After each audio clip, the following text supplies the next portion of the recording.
Nah, pembelajaran hari ini kita akan belajar tentang kondisi politik negara-negara ASEAN. Apa saja ya bentuk pemerintahan yang ada di negara ASEAN? Simak ya penjelasan dari Ibu. Selamat menyimak. Yang pertama adalah Brunei Darussalam. Brunei adalah negara kecil yang terletak di bagian utara Pulau Kalimantan. Brunei berhasil memperoleh kemerdekaannya pada tahun 1984. Brunei merupakan negara yang pendapatan per kapitanya paling tertinggi di kawasan Asia Tenggara. Sistem pemerintahannya berbentuk kesultanan Islam. Yang kedua adalah negara Kamboja. Negara Kamboja dikepalai oleh seorang raja. Luas wilayah Kamboja tidak besar. Wilayah Angkor merupakan pusat pemerintahan Khmer. Bangunan peninggalan Kekaisaran Khmer yang sangat terkenal adalah Candi Angkor yang juga dijadikan lambang di bendera negara Kamboja. Yang ketiga adalah negara kita, negara Indonesia. Indonesia dikepalai oleh seorang presiden. Indonesia merupakan negara dengan luas wilayah terbesar di Asia Tenggara. Negara kepulauan ini memiliki kurang lebih 17.000 pulau.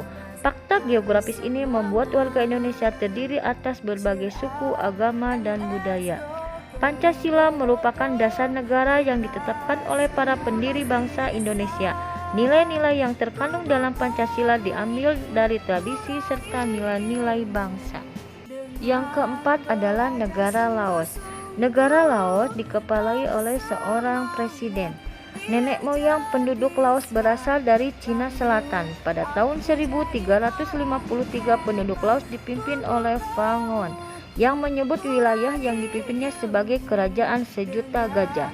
Kerajaan besar ini bertahan hingga tahun 1700-an sampai akhirnya terpecah belah.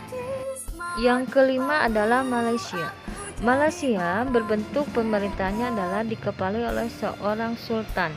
Ibu kotanya berada di Kuala Lumpur dan bahasanya adalah bahasa Melayu. Yang keenam adalah negara Myanmar. Negara Myanmar dikepalai oleh seorang presiden. Tahun 1948 Myanmar menjadi negara merdeka yang menganut sistem demokrasi parlementer.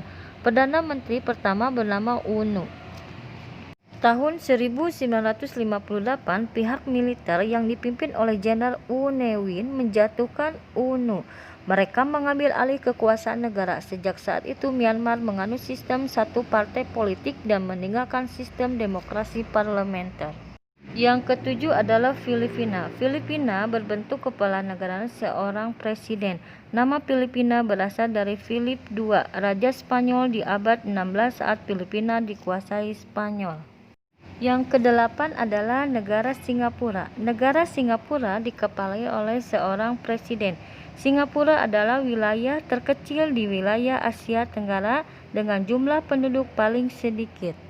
Yang kesembilan adalah negara Thailand. Negara Thailand berbentuk pemerintahannya adalah kerajaan.